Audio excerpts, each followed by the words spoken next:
শবে বরাতে আমরা কি আমল করব? শবে বরাতের রাতে আমরা নামাজটা আদায় করব কেমনে, কোন নিয়মে আদায় করব? আল্লাহর হাবিব বলেছেন শবে বরাতে আল্লাহ তাআলা তার সমস্ত বান্দাকে সাধারণভাবে ক্ষমা ঘোষণা করে দেন। দুই ধরনের ব্যক্তি আছে এমন যাদেরকে আল্লাহ তাআলা শবে বরাতেও মাফ করেন না। নাম্বার 1, ইল্লা লিমুশরিকিন আও মুশাহিন।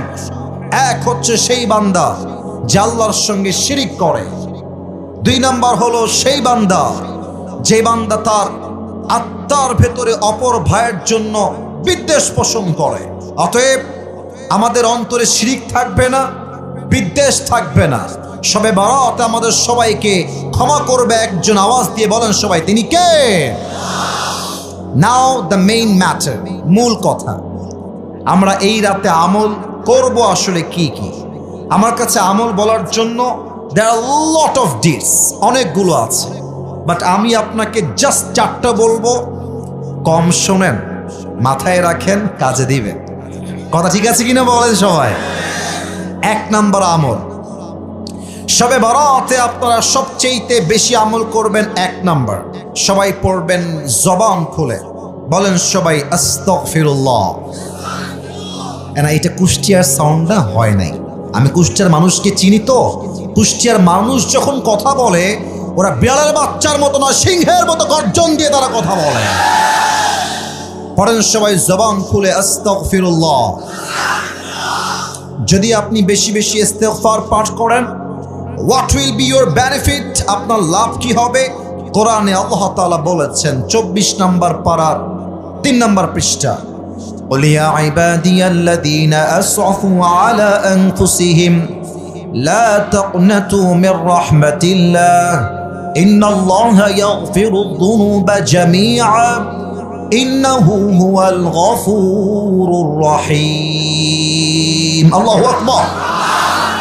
Allah Ta'ala বলছেন, oh my worshipper, if you have committed huge sins in your life, হে আমার বান্দারা, তোমরা যদি তোমাদের জীবনে অনেক অন্যায় করে থাকো, অনেক পাপ করে থাকো, অনেক জুলুম করে থাকো, লা তাকনাতু Mir রাহমাতিল্লাহ, never lose hope from the mercy of your Lord.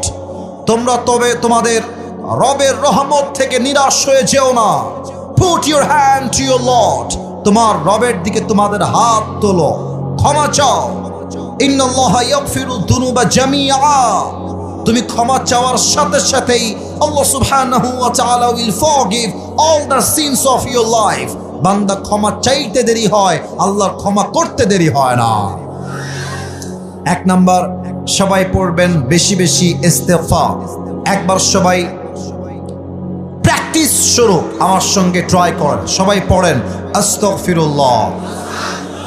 আচ্ছা, এখানে এমন কেউ কি আছেন যার জীবনে কোনো গুনাহ নাই? এরকম কেউ কি আছে? আছে, আছে। সবার জীবনে গুনাহ আছে, এটা পৃথিবীর কেউ না জানলেও জানে একজন। আওয়াজ দিয়ে বলেন সবাই, তিনি কে? পৃথিবী না জানুক আমি তো জানি, আমি কি পাপ করেছি হায়। আমার পাপের করলে বিচার, বাঁচার আমার নাই উপায়। দয়াময় প্রভু মাফ করো আমায়, মাফ করো আমায়। প্রণামে 1 নাম্বার, সবাই ইস্তেগফার পাঠ করবেন। 2 নাম্বার আমল, সকলেই শবে বরাতের পরের দিন নফল রোজা রাখবেন। নফল রোজা রাখলে আপনার পেছনের গুনাহকে মাফ করে দিবে একজন। আওয়াজ দিয়ে বলেন সবাই, তিনি কে? 3 নম্বর আমল, সকলেই শবে বরাতে বেশি বেশি নফল ইবাদত করবেন।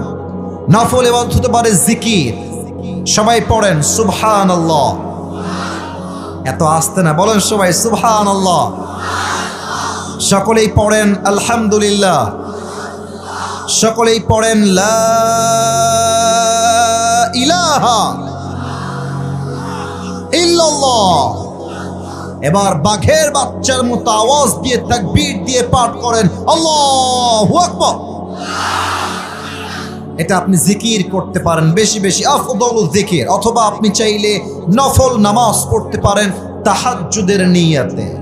যেই বান্দা তাহাজ্জুদের জায়নামাজে বসে রবের কাছে কান্না করে কোনো কিছু চায়, বান্দার চোখের পানি নাকের ডগায় আসার আগেই আল্লাহ বান্দার দোয়াকে কবুল করে নেয়। সুবহানাল্লাহ। 4 নম্বর আমলটা, আপনি চাইলে কবর জিয়ারত করতে পারেন, এটা রাসূলের সুন্নাহ। তবে আমরা কি ভুল করি? আমরা দল বেঁধে যাই, 10 জন 20 জন মিলে যাই, হাদিসে আসছে এটা বেদাত। আপনি একজন যাবেন ইন্ডিভিজুয়ালি, একা গিয়ে জিয়ারত করবেন, এটা হচ্ছে শবে বারাতের একটা সুন্নাহ। সকলেই পড়েন সুবহানাল্লাহ। হে আল্লাহ, আমি অধম আজকে যে কয়েকটি আমল সবার সামনে জিকিরের ব্যাপারে, আমলের ব্যাপারে মেনশন করলাম, আল্লাহ তুমি সবাইকে এই আমলগুলো করার তৌফিক দাও, আমি সহ সবাইকে। পড়না আমিন। আর মাথায় রাখবেন, শবে বারাত কিন্তু হালুয়া খাওয়ার রাত নয়, হালুয়া রুটির রাত। এটা আমাদের সমাজে ট্রেন্ড হয়ে গেছে। শবে বারাত আসলে মা রুটি বানায়, হালুয়া বানায়, সমাজে সবাইকে দেওয়া লাগে। মাথায় রাখবেন, এটার কোনো অস্তিত্ব হাদিসের ভাষ্যমত অনুযায়ী নাই, ঠিক কিনা বলেন? 2 নাম্বার, শবে বারাত আসলেই মাজারে কবরে লাল শালু দেওয়া হয়, লাইটিং করা হয়, এটা স্পষ্ট বেদাত। শবে বারাতে লাইটিং করা, মাজারকে আলোকোজ্জ্বল করা, লাইট দিয়ে পুরো কবরস্থান ভরে ফেলা, এইটা হাদিসে নেই। অতএব মাথায় রাখতে হবে, শবে বারাত আসছে মুক্তির জন্য, বেদাতের জন্য নয়, ঠিক কিনা? আল্লাহ সবাইকে বেদাত মুক্ত শবে বারাত পালন করার তৌফিক দান করুক। পড়েন সবাই আমিন।